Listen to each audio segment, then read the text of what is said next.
ខ្ញុំសូមគោរពទៅដល់លោកគ្រូអ្នកគ្រូនិងសួស្តីទៅដល់សិស្សានុសិស្សទាំងអស់ដែលបានទស្សនានៅវីដេអូមួយនេះអ្នកខ្ញុំឈ្មោះភឿនសូនីតារៀននៅក្នុងថ្នាក់ទី10សេនៃវិទ្យាល័យចំនួនថ្មីគូព្រេងហើយអ្នកខ្ញុំក៏ជាសមាជិកមួយរូបនៃគណិត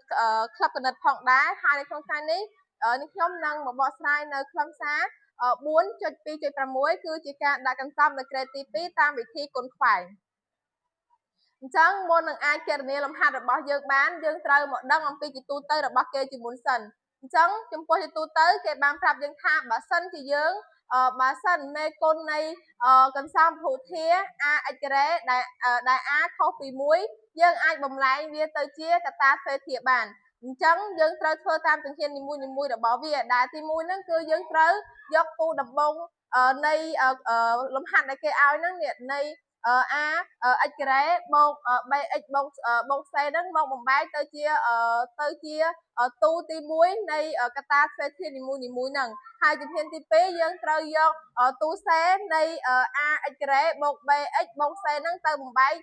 ជាកតាសម្រាប់ធ្វើជាទូទី2នៃ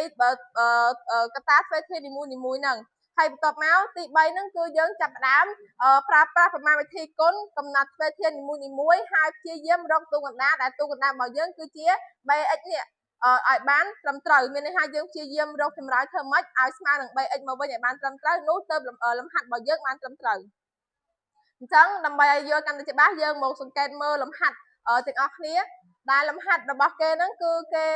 បានឲ្យ 2x ការ៉េបូក x ដក6អញ្ចឹងដូចដែលបំរាប់របស់គេបានប្រាប់យើងអញ្ចឹងថាដំបូងយើងត្រូវបំបែកទូនីមួយៗសិនទូនីមួយៗគឺគេឲ្យបំបែកទូគេខ្លះមិនគឺទូ a ជាមួយនឹងទូ c អញ្ចឹងដើម្បីអាចបំបែកបានយើងត្រូវដឹងដូចគ្នាថាតើមួយណាទូ a មួយណាទូ b មួយណាទូ c អញ្ចឹងនេះយើងអាចតាំងបានយើងអាចសម័យមើលបានទៅថា 2x ការ៉េហ្នឹងគឺជាទូ a ហើយ x ហ្នឹងគឺជាទូ b ហើយដក6ហ្នឹងគឺជាទូ a ទូ c អញ្ចឹងដូចយើងដឹងហើយថាទូទៅរបស់គេឲ្យយើងបំបែកទូ a ជាមួយនឹងទូ c អញ្ចឹងយើងអាចមកមើលបាននេះគឺជាការបំបែកដែលយើងអាចបំបែកបានតែទូ a 2x ការ៉េហ្នឹងគឺយើងអាចបំបែកវាមកជា 2x គុណជាមួយនឹង x ហើយទូ c របស់យើងស្មើប៉ុន្មានស្មើ16អញ្ចឹងកន្លែង16ហ្នឹងគឺយើងបំបែកវាបានទៅជាច្រើនទម្រង់វាមិនមែនមានតែប៉ុណ្្នឹងទេប៉ុន្តែនេះគឺជាអីដែលខ្ញុំបានលើកឡើងមកដែលយើងអាចបែកវាទៅជាដក3គុណនឹង2ហើយដក2គុណនឹង3ដល់ពេលគណនាទៅវាស្មើដល់6ដូចគ្នាទេប៉ុន្តែស៊ីសងថាតើមួយណាដល់ពេលយើងយកទៅ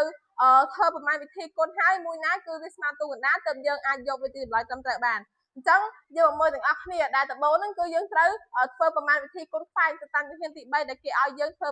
ប្រមាណវិធីគុណទាំងអស់ហ្នឹងអញ្ចឹងដែលដំបូងហ្នឹងគឺយើង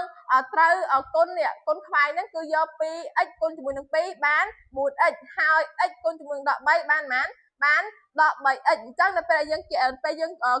គុណខ្វែងហើយយើងចាប់ផ្ដើមគណនាវាធម្មតាមកអញ្ចឹងដល់ពេលយើងគណនាហើយចម្លើយរបស់យើងឃើញប៉ុន្មានឃើញ x ហើយបើយើងអាចប្រៀបធៀបបានថាអាមួយ x ហ្នឹងជាមួយនឹងទូកណ្ដាលវាដូចគ្នាហើយនៅបើសិនជាវាដូចគ្នាហើយប្រកបណាស់ដក3ហើយបូក2ហ្នឹងវាគឺជាចម្លើយរបស់ប្រធានរបស់យើងអញ្ចឹងដូចនេះបើដូចនេះ 2x ការ៉េបូក x ដក6ហ្នឹងគឺស្មើ 2x ដក3កតា x បូក2ហើយនេះគឺជាចម្លើយរបស់លំហាត់របស់យើងហើយការបកស្រាយរបស់អ្នកខ្ញុំក៏ឈានមកដល់ទីបញ្ចប់អ្នកខ្ញុំសូមអរគុណដល់អ្នកទាំងអស់គ្នាដែលបានចំណាយពេលវេលាយ៉ាងមានតម្លៃនៅក្នុងការទស្សនាវីដេអូមួយនេះសូមអរគុណ